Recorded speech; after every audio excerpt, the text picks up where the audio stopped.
Hello students, today we are going to read a poem of class 7 book Purvi. It's poem number 2nd and the poem's title is A Funny Man. So before we read this poem, just a little bit of overview about this poem.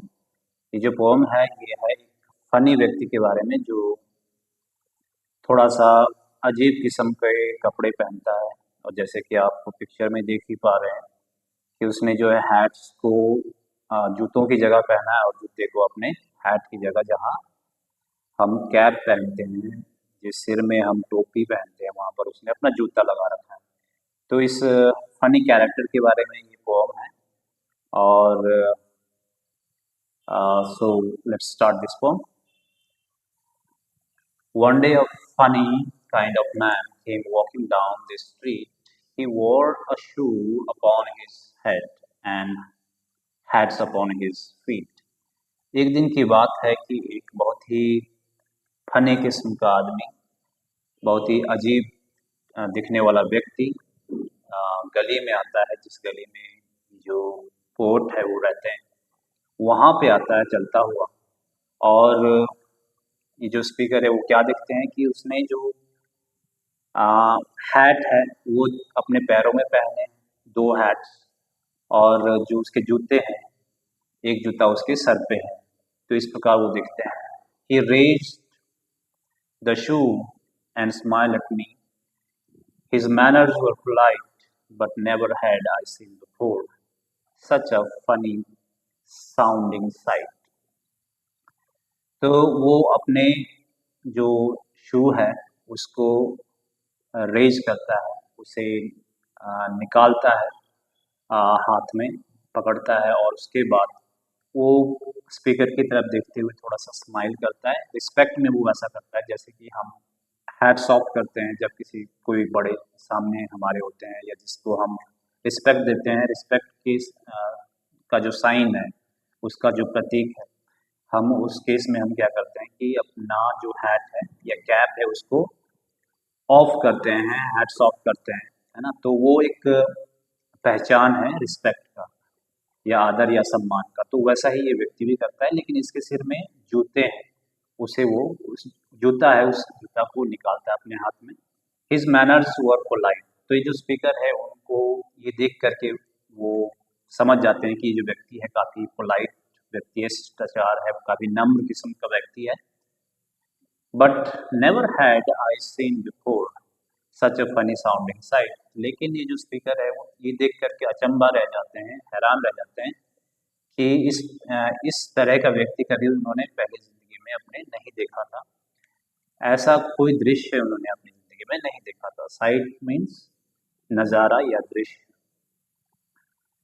He said, "Allow me to present your highness with a rose," and taking out a currant bun, he held it to my nose. तो वो speaker की तरफ एक present को बढ़ाता है और speaker को कहता है कि योर हाइनेस मतलब महामहिम, और वो एक रोज देने की कोशिश करता है, एक गुलाब उनकी तरफ बढ़ाने की कोशिश करता है, लेकिन उस प्रोसेस में वो गलती से उनकी तरफ एक करंट बन बढ़ाता है उनकी नाक की तरफ। ठीक उनके नाक के सामने वो एक करंट बन को रखता है। करंट बन क्या होता है? करंट एक ड्राई फ्रूट है, जैसे ग्रेप्स होते हैं, उसको जब ड्राई किया जाता है तो उसे हम करंट कहते हैं। और बन तो आप लोग समझते हैं, ये एक किस्म का ब्रेड होता है, और वो जो करंट है उससे जो बनाई गई जो ब्रेड है उसे करंट बन कहा गया है। तो इस बन को वो उसके नाक की तरफ जो ये स्पीकर है उसकी तरफ बढ़ाता है और बोलता है कि ये रोज है। I staggered back against the wall and then I answered, "Well, I never saw a rose with such a funny looking smell." तो इस पर ये जो स्पीकर है वो थोड़े से चौंक जाते हैं, वो स्टैगर करते हैं, डगमगाते हैं, लड़खड़ाते हैं दीवार की तरफ, वो थोड़े से गिर पड़ते हैं और फिर वो कहते हैं, आंसर करते हैं, "well, I never saw a rose with such a funny looking smell." और वो मजाक में वो भी कहते हैं कि देखो मैंने ऐसा गुलाब, ऐसा फूल आज तक जो इसकी स्मेल इस प्रकार की हो कभी नहीं देखा। क्योंकि वो गलती से उनकी नाक की तरफ उस बन को बढ़ाता है और उसके स्मेल को लेकर के जो स्पीकर है या पोएट है वो कहते हैं कि ऐसा फनी स्मेलिंग रोज मैंने आज तक कभी नहीं देखा लाइफ में। He then began to sing a song and sat down on the ground. You never heard in all your life such a funny feeling sound. फिर उसके बाद ये जो फनी कैरेक्टर है ये क्या करता है, ये व्यक्ति वो ग्राउंड में बैठ जाता है और एक गाना गाने लग जाता है। You never heard in all your life, और स्पीकर है वो कहते हैं हमसे कि देखो ऐसा गाना वो गाता है जो कि कभी आपने जिंदगी में अपने सुना भी नहीं होगा। इतना फनी फीलिंग था वो गाना सुन करके, उनको बहुत अजीब फीलिंग या फनी फीलिंग उनको लगती है। फीलिंग मतलब महसूस करना, हर्ट का मतलब ये हियर का पास्ट है, हियर मतलब सुनना होता है। My friend, why do you wear two hats upon your feet? I said.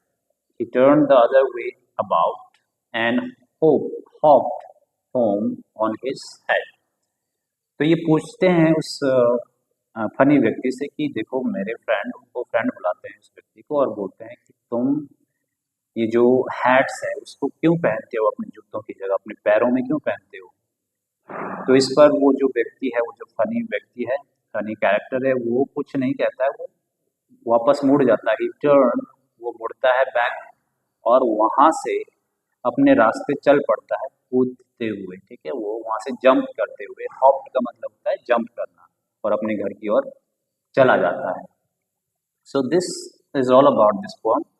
जैसे पोम का टाइटल ही है अ फनी मैन, तो इसमें जो चीज़ें स्पीकर ऑब्जर्व करते हैं वो एक फनी व्यक्ति के बारे में है, और वो एक व्यक्ति से मिलते हैं जो काफ़ी फनी होता है, और यही है। और ये बताना चाहते हैं कि दुनिया में जो लोग हैं उनकी पसंद अलग अलग हो सकती है, और जो लोग होते हैं उनको अलग और यूनिक चीज़ें करना पसंद, उनका उनकी हॉबी हो सकती है या उनकी पसंद हो सकती है, ये बात को बताना चाहते हैं। So this was a point, hope you guys understand.